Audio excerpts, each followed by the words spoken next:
This is a few experiences by Ray Pellow, special request of Johnny Berg.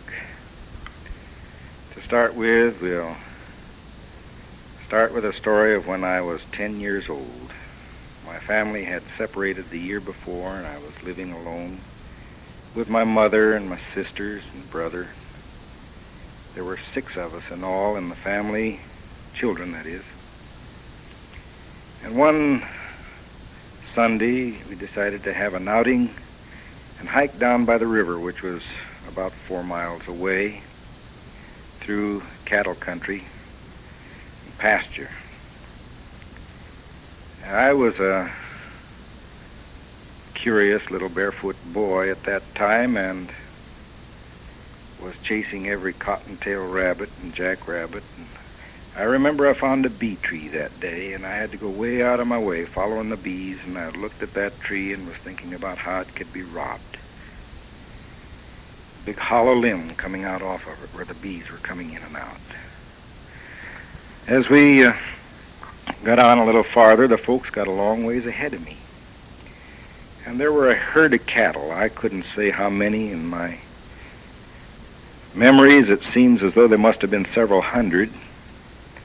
It seemed like a big herd to me, although at that time I was a little boy. And these cattle were slick and fat and full of life, and they didn't see human beings very often, and they saw the folks way up ahead of me, walking along, carrying the lunches and the fishing poles and the what have you for an outing on the river. The cattle came running out of curiosity, and they ran with their tails high and their heads high until they got quite close, and then they all stopped and stood around with their ears forward and their heads up, sniffing the air out of curiosity. Well, the folks thought it was a lot of fun to just throw their hats in the air and shout and holler and watch them go. And so that's just what they did, and they went. And they stampeded just as hard as they could stampede, just packed in a big, solid bunch.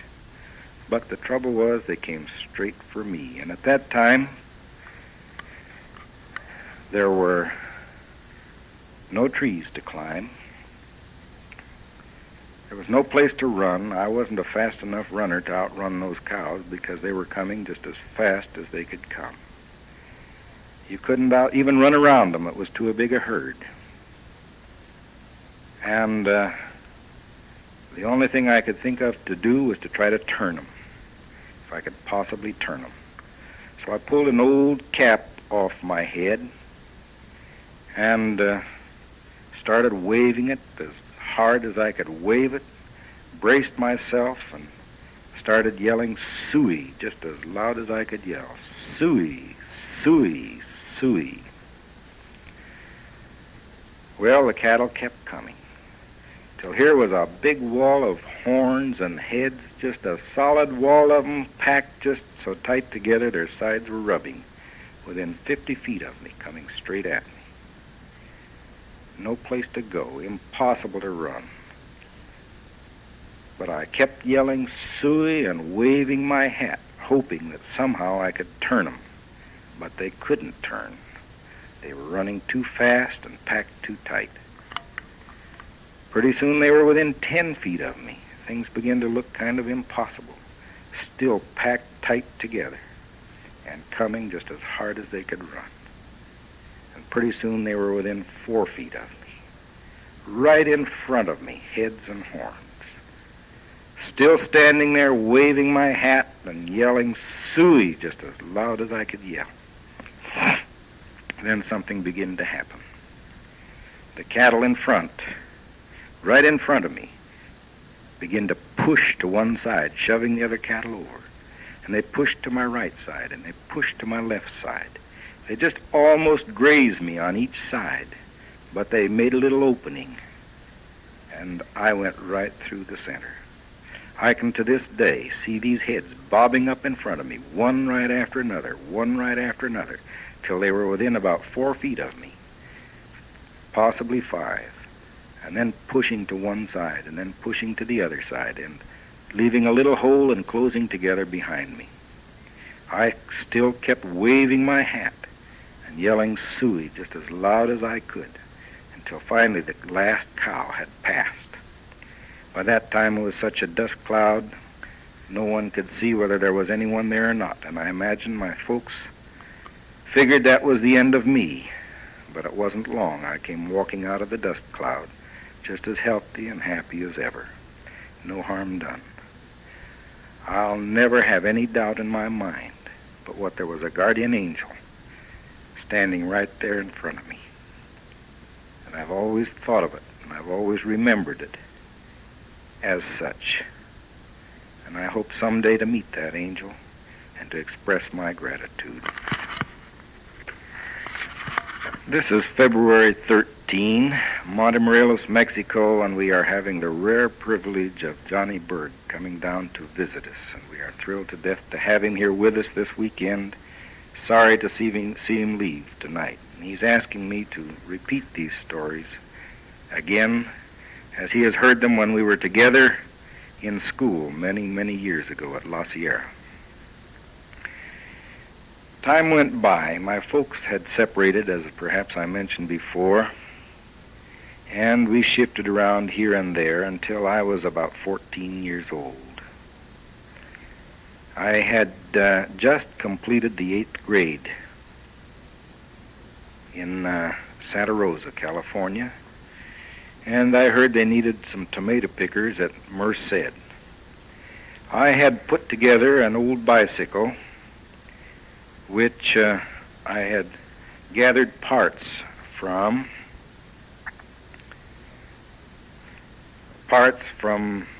the city dump and from trading kids' marbles and whatnot for a wheel, and till I got the parts together and pieced together a bicycle.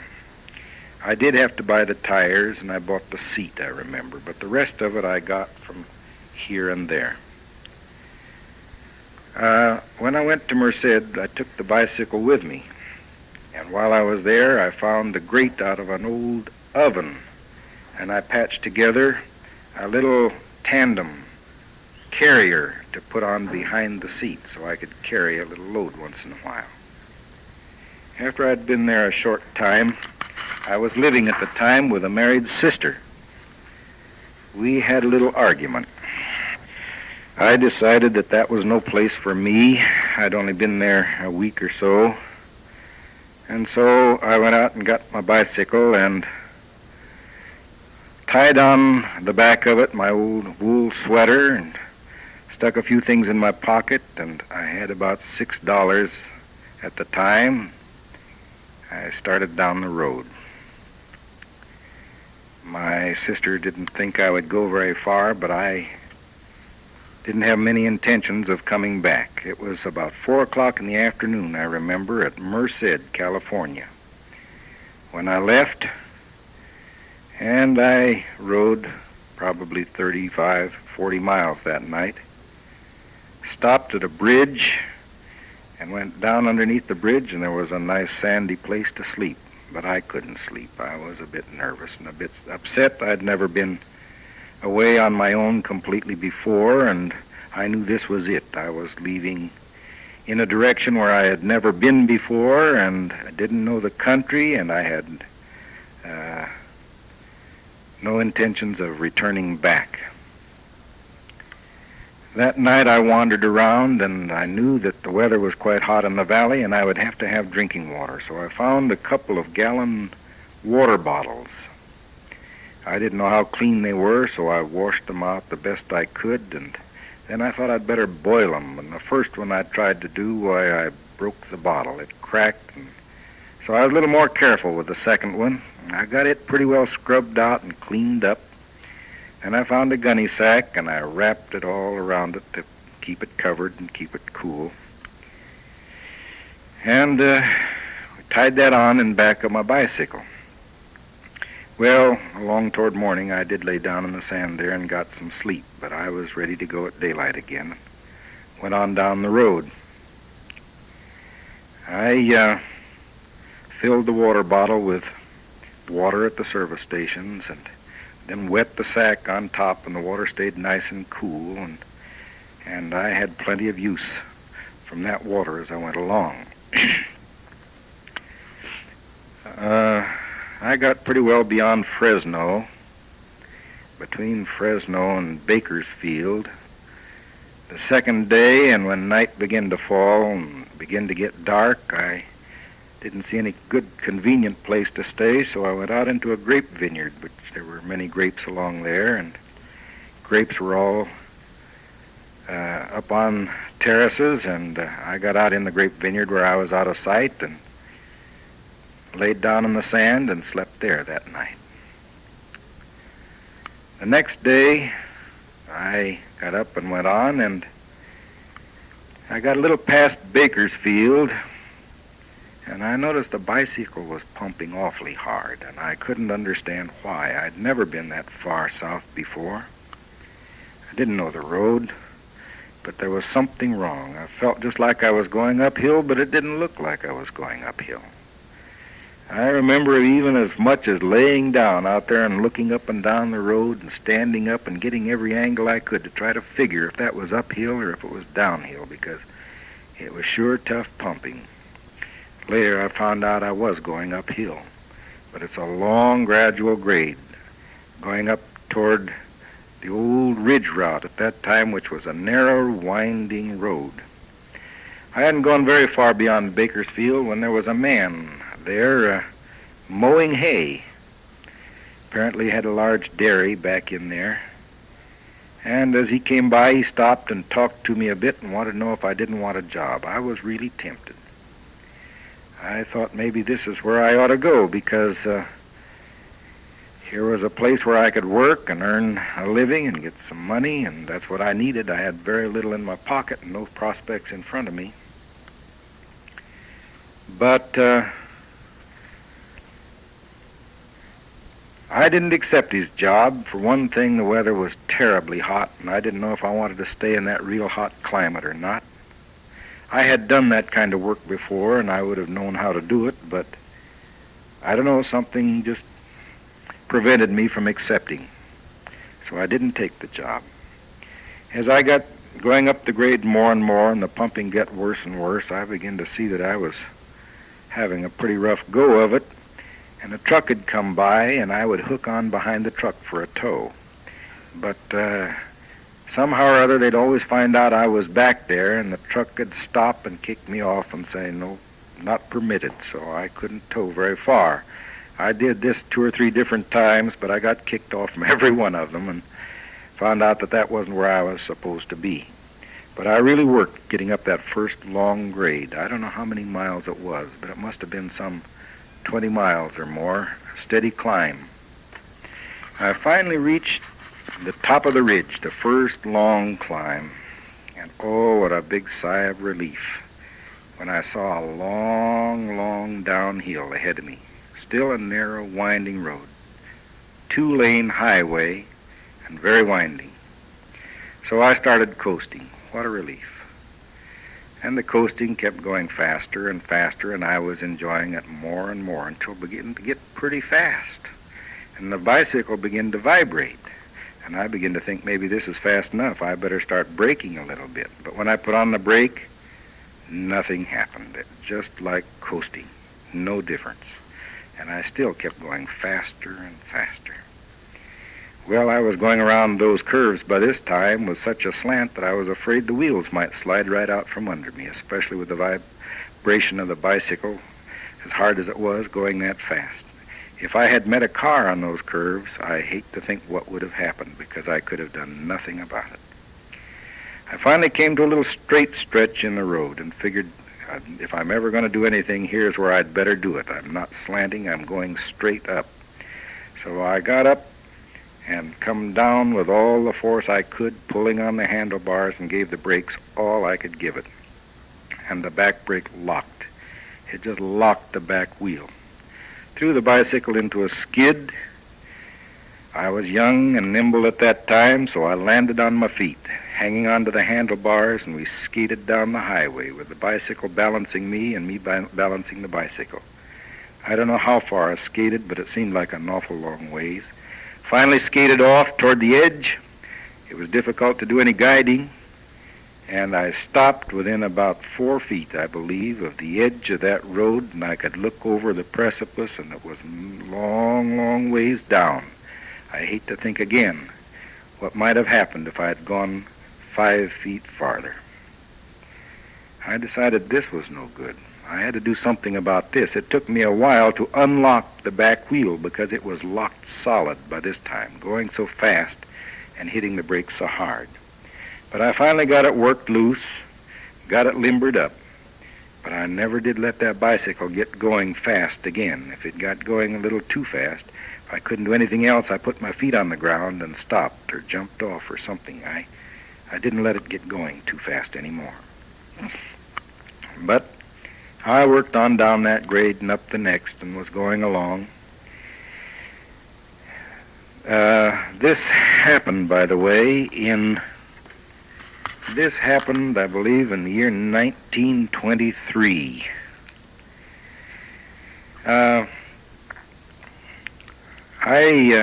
found a place on the road, on that little narrow highway over the ridge, that night as it began to get dusk, where there had been some mules and horses, and a work crew, a road crew, had been working on the highway. They did it with horses and mules in those days.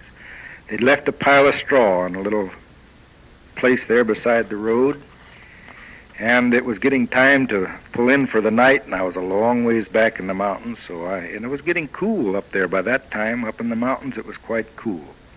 I pulled my old wool sweater on me, pulled my bicycle over there to one side, and crawled down in underneath that straw and was completely buried in straw. I remember along in the middle of the night, somebody come and dug me out. It was 2 young boys who had been up to Yosemite National Park in a little stripped-down car, and they'd been having a vacation. They were from Los Angeles, and they were on their way home, coming through the mountains, and they were getting sleepy and tired, and they saw that wide spot in the road where they could pull their little jalopy off the side of the road, and they decided to sleep. And when they went to crawl in the straw, they dug me out, and I think it scared them about as bad as it scared me. Anyhow, they told me, well, if you'll share your straw with us, we'll share some bedding with you. And that sounded good to me because it was getting kind of cool up there. And I had no bedding, just my sweater. So we rustled around and fixed up a bed in the straw, and I slept with the boys that night. The next morning, I had breakfast with them. They had quite a bit of lunch material with them, and as they left, they said they sure wished they could put my bicycle on the back of their little bug and take me on down the road, but the bug wasn't big enough. There was really no place to put it.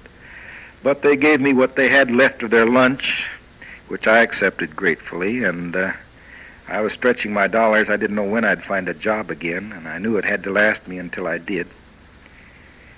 And so I was making every effort to make those $6 in my pocket go just as far as I could make them go.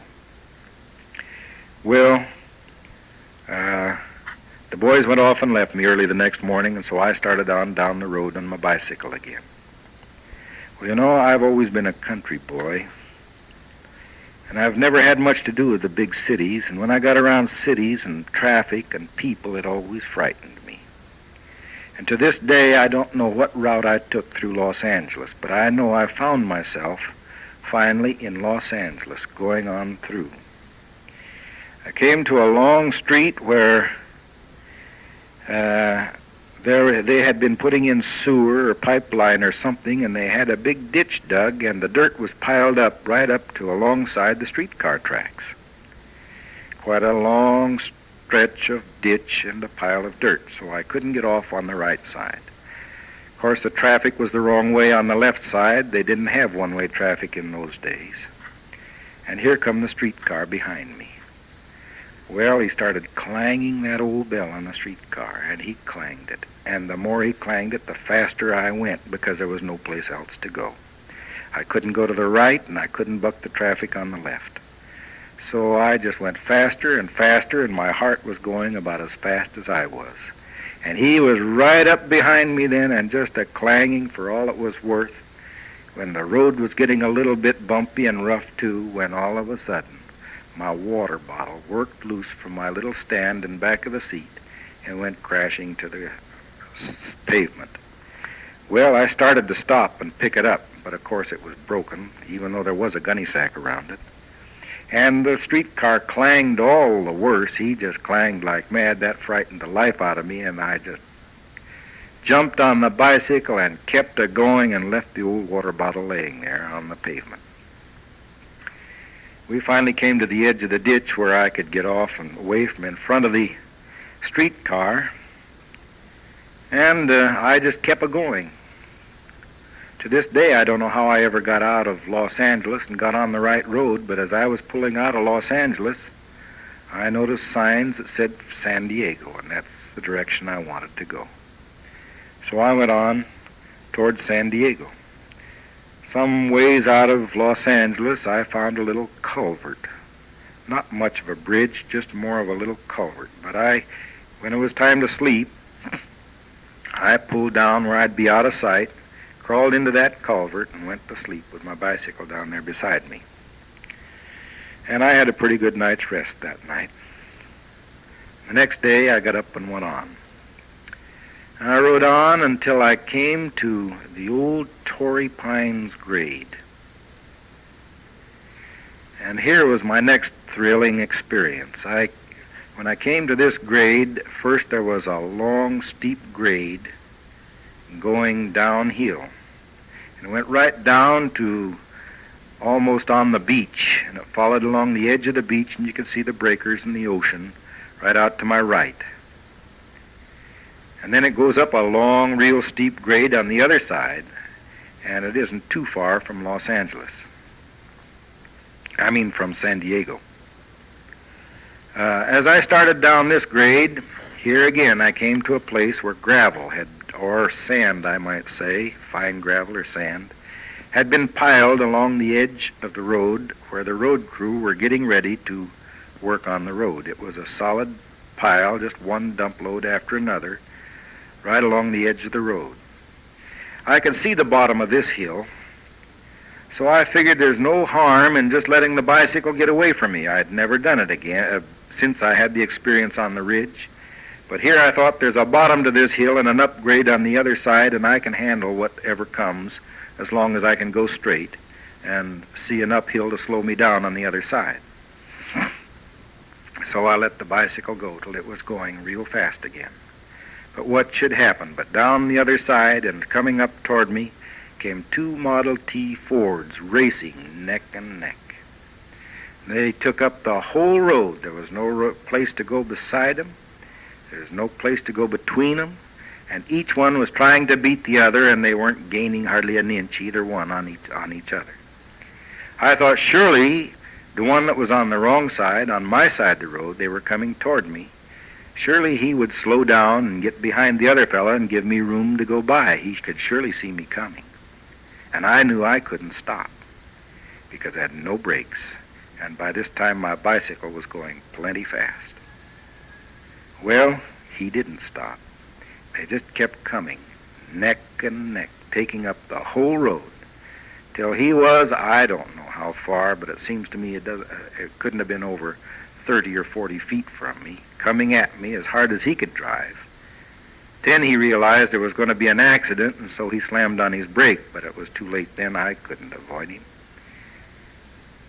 So I decided I'd better, instead of hitting him, I'd better hit one of those sand piles. And I kind of looked ahead and judged it. I didn't want to swing too fast because the bicycle going that fast could go into a skid and I'd skid under him. But by getting my balance just right and making the swerve at the right time, I hit one of those sand piles that had been dumped there head on, and I went over the handlebars and landed on the other side, and the Ford went on by. Well, I got up and looked things over, and apparently there had been no serious damage to the bicycle. And I was not too badly bruised up, so we climbed on and kept going on down the road. As I got across the valley and started up the Torrey Pines grade, there was a big truck who was in real low gear just creeping along. And I was walking. It was too steep to pump the bicycle up the hill. So I was walking along, pushing the bicycle, when a big flatbed truck came by in real low gear, just barely creeping along. And the man that was driving the truck yelled out and said, "Throw your bicycle on the truck and climb in." Well, he was going slow enough so that I was able to do that. I lifted up the bicycle, threw it on the flatbed, ran up and caught up with him and climbed into the cab with him. We had an interesting little conversation, and I asked him if he knew where Paradise Valley was. I didn't know whether it was 10 miles this side of San Diego or 100 miles the other side, but I knew it was somewhere around San Diego, and I wanted to go to Paradise Valley. I had an older sister that had left home when I was pretty small. I guess I was 9 years old when she left home, and she was there at Paradise Valley. So he said, "Why, sure, I'm going right by the road that goes to Paradise Valley." So he took me in the truck on through San Diego and out to National City, and when we crossed the road that goes to Paradise Valley, he stopped and said, "This is your road. You go straight out here, and you will see it." So I thanked him and got on my bicycle and went out toward Paradise Valley. I had a picture that I had seen some months before of my sister's home, and there was a gate out in front with roses growing over the gate. And just before I got to the sanitarium at Paradise Valley, I saw a house with that fit that description, and so I turned off and went up to look at it, but it was not it. It was the wrong house. So I went back, went down the road, passed up the sanitarium, passed up 2 or 3 corners, and finally I made a turn to the left.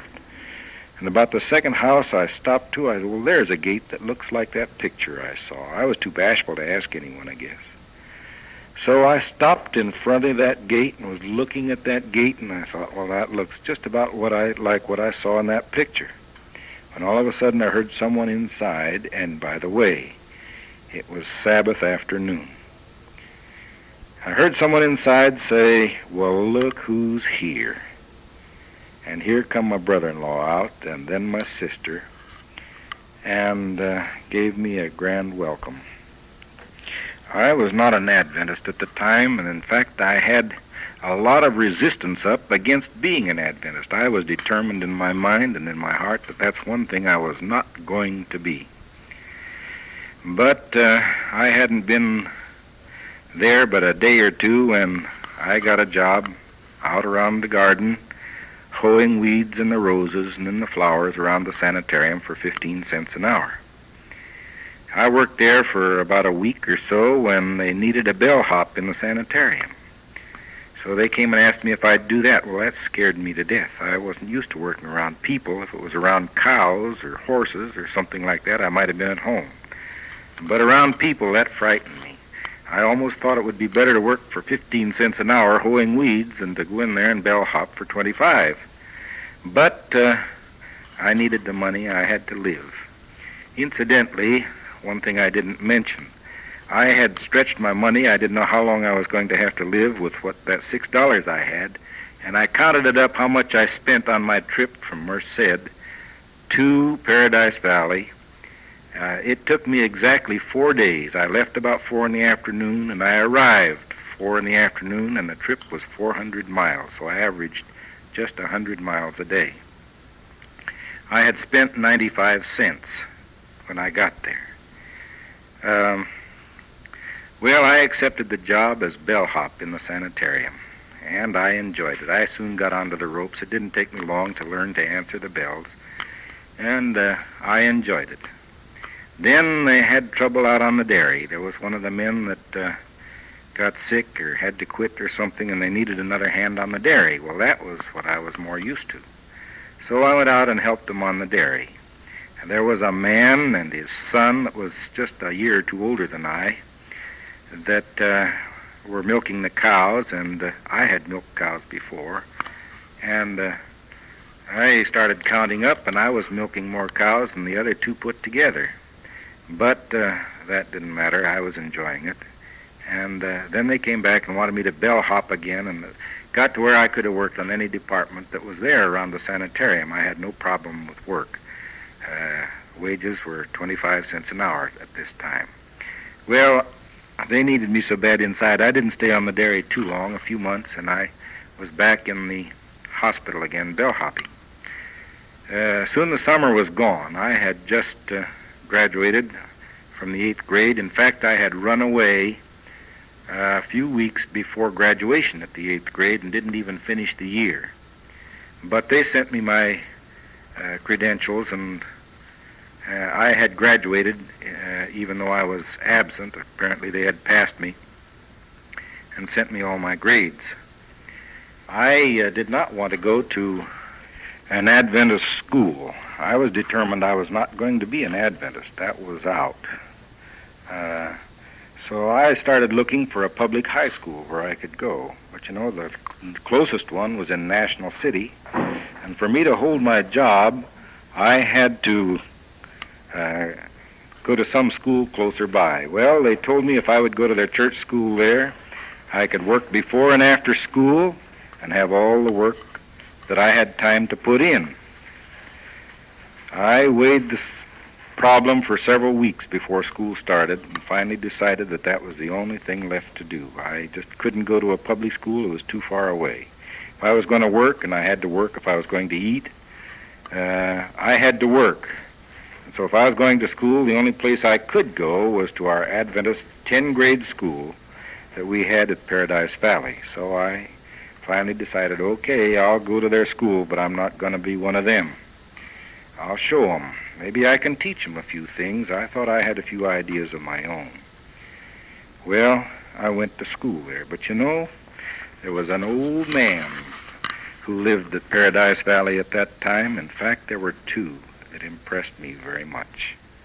The one that impressed me the most was old Elder Luther Warren. He was retired and living at Paradise Valley in the village, and hardly a day passed but what he came to the school. I never saw him go down the road, but what the children came out just like they did for the Pied Piper. They'd hang on to his hands, and they'd hang on to his coat.